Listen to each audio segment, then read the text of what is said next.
עכשיו אתה משחק אותה מדבר אנגלית, רונן? היום? כן, אייפד? כן, אייפד? טיפוסים.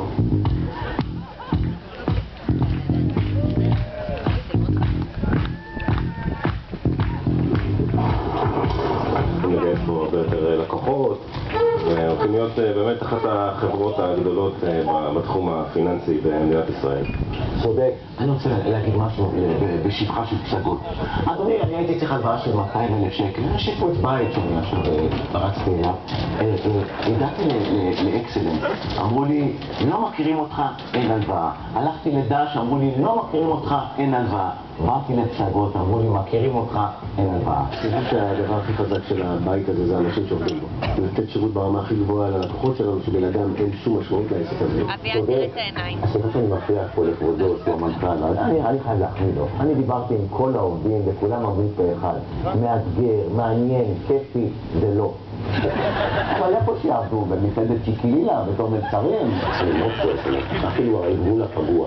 היו את המשרדים שלכם במגדל שלום, שנשרפו כליל. החבר'ה שם עברו טראומה מאוד קשה. הם קוראים לשלוח אותם ביערות הכרמלית, או שלנו שלח אותם לנתניה. אפרופו, אם חלילה בנתניה יורים חטיל לאו לחלון, הם סורלים.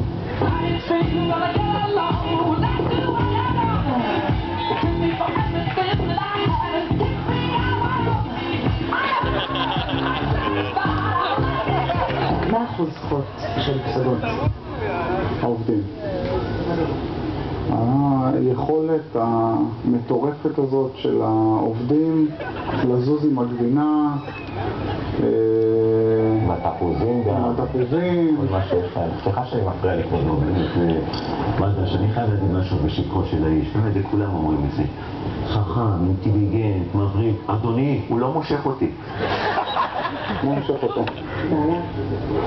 זה מפתיע דרך אגב.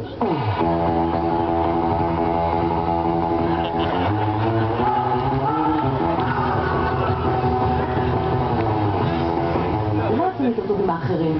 בנות יפות.